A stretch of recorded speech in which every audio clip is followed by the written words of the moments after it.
Greetings citizens of the world. You've most likely heard of the recent exposure of the global security network called TrapWire. You may have also heard of the recent developments concerning the NDAA, or National Defense Authorization Act for Fiscal Year 2012. Obama's attorneys refused to assure the court in the latest hearing, when questioned, that the NDAA's provision, one that permits reporters and others who have not committed crimes to be detained without trial, has not been applied by the U.S. government anywhere in the world after Judge Forrest's injunction.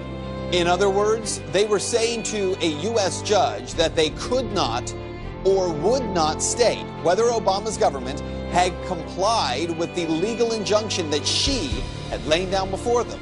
To this, Judge Forrest responded that if the provision has indeed been applied, the United States government itself will be held in contempt of court. As time goes on, it gets more evident that our situation is getting worse. As citizens of the world, we must unite as we've done in the past. During such dark times we must become each other's light. United as one we can never fail. This is the principle we must believe in if we hope to make a better future. No longer can we be divided. Our common goals are too important for petty differences to keep us apart and arguing anymore. We're soon approaching a point in time where we as citizens are going to have to put some trust in one another. Understandably, most of us have been slow to put trust in each other. This is both out of fear and self-defense. We know there are bad people out there. We also know there are government informants spying on people. Those two things cause trust to be a very rare thing.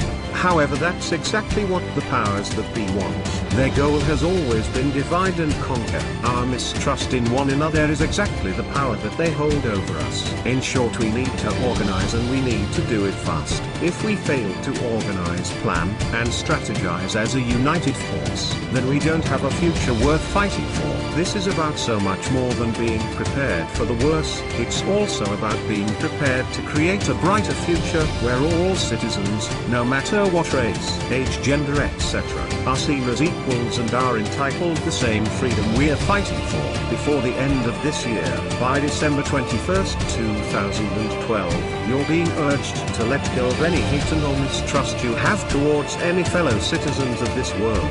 You're being urged to form an unbreakable alliance against all forms of tyranny and suppression which target basic freedoms. You're being urged to come together as a united world and say we as citizens demand our rights to freedom and liberty. Most importantly, you're being urged to realize we're all brothers and sisters, one species, connected by the basic instincts we have to socialize and protect one another. 2012 is not the year we wake up as a group, or even a planet. 2012 is the year we wake up as a species. However, this can only be done if you want it to be. You hold the power in your hands. You are the future, as are we. We are anonymous. We are legion.